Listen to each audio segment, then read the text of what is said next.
Ito na ngayon ang Estero de Magdalena sa may Recto Avenue na kung saan tinanggal na yung mga bahay, mga barong-barong na nagtayuan dito, mga squatter na tumira ng napakatagal na panahon.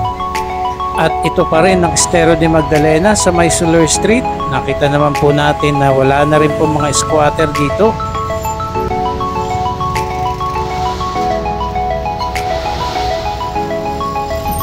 Good morning guys! Andito na naman po si Kuya Ron TV at mag-update po tayong muli dito po sa may Estero de Magdalena. And right now, naririto po tayo sa street ng Padre Algue sa Maynila. Ito yung operation na ginagawa nila rito sa Estero de Magdalena. Ito po yung bank improvements at paglalagay ng mga sheet file. Dito po sa may bandang kaliwa, naririto pa rin yung mga squatter Pero dito po sa may right side ay halos wala na pong mga squatter dito. Yan, pasukin po natin itong loob. Actually, ito yung tinatawag na linear park at patuloy pa rin po sa pagsasaayos nitong estero. At nakita pa rin po natin kung gaano po kadumi pa rin itong estero dito sa may Estero de Magdalena dahil naririto pa rin yung mga squatter at hindi pa rin po sila nare-relocate. Sabi nga po nila noon I think 2 years ago ay malilipat na sila kaya lamang ay hindi po natin alam mga kadahilanan kung bakit naririto pa rin sila. Pero yung mga dito po sa may bandang kanan ay halos naroon na po sa mga relocation area. Ayan po, halos dyan lamang din po sila nagtatapon ng kanilang mga dumi. Pasintabi po sa mga kumakain dyan.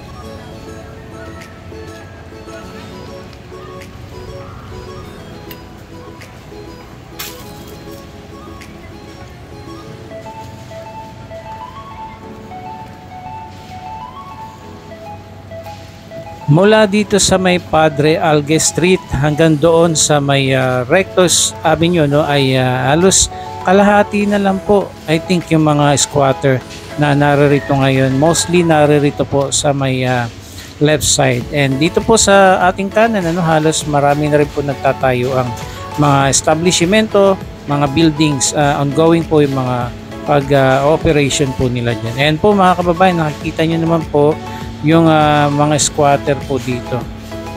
Yan, hanggat naririyan po sila ay patuloy pa rin po ang pagdumi ng estero. Bagamat tuloy-tuloy naman yung ginagawang operation sa paglilinis dito kaya lamang hanggat naririto pa rin po yung ating mga kababayan at hindi pa rin sila nare-relocate ay patuloy pa rin ang pagdurumi nitong mga estero. And we are hoping na yung mga kababayan po nating nakatira dito sa may bandang kaliwa ay mailipat na po doon, maisama na sila sa relocation area kung saan nilipat yung mga nakatira dito sa right side doon po sa may parting Cavite at napuntahan po natin iyon.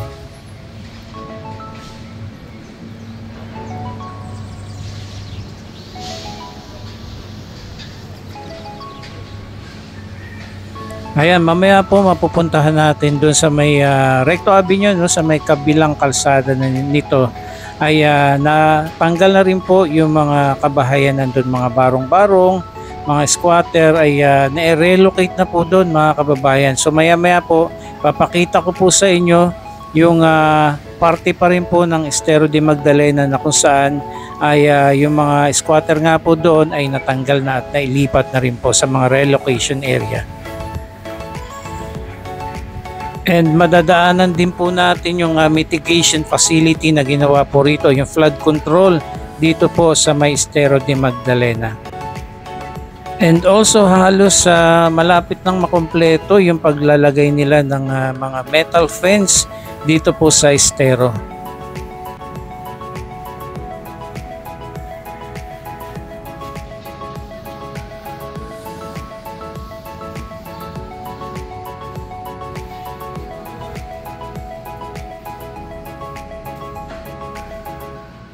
Ayan, dire-diretso na po tayo para makarating na po tayo dun sa pinakadulo nito.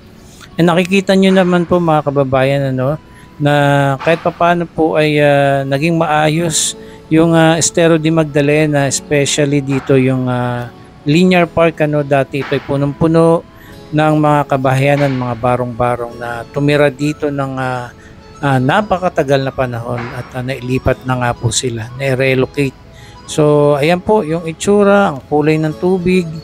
So hindi pa rin po kagandahan hanggat naririyan po kasi yung mga squatter ay talagang patuloy pa rin po yung pagdudumi dito po sa mga estero.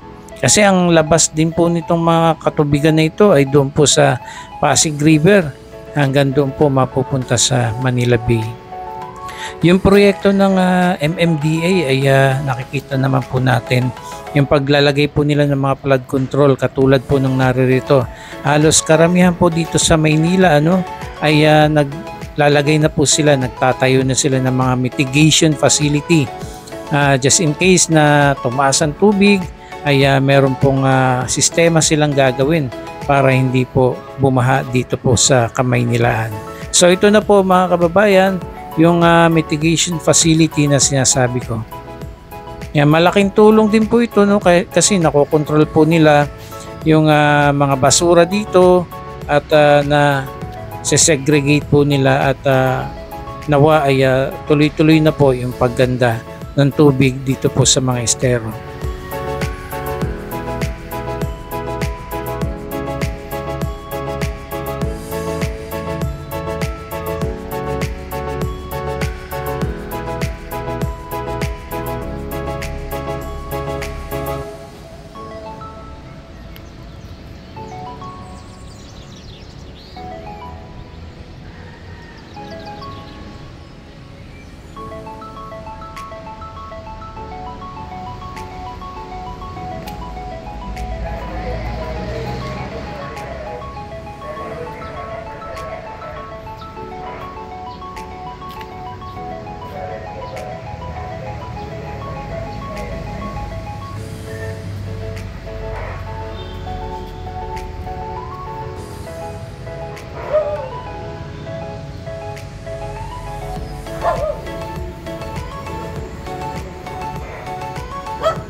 Kabit na pala yung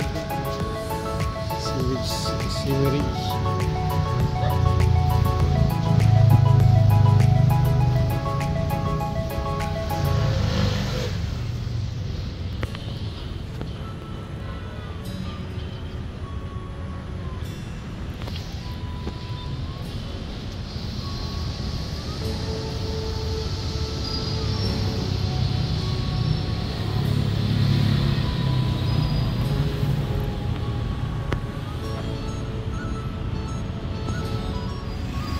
Okay, punta naman tayo dun sa kabila, kung saan parte pa rin po ng Estero de Magdalena dito po sa may Recto Avenue. Ito po yung kahabaan ng Recto Avenue at itong estero dito ay Estero de Magdalena, kung saan ay tinanggal na po, I think last year po mga kababayan, yung mga nag-squatter po dito.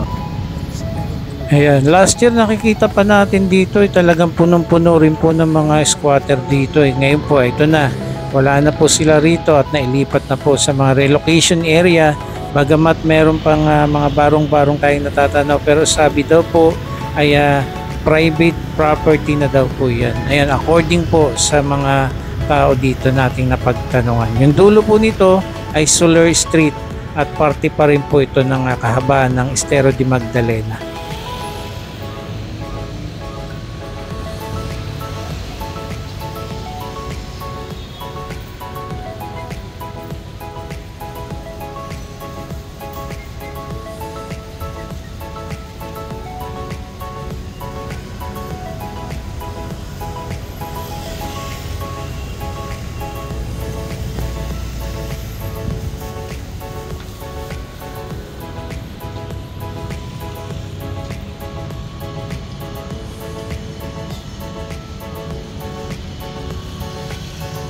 Ito naman yung establishment na itatayo po rito, dito sa may gilid ng Estero de Magdalena.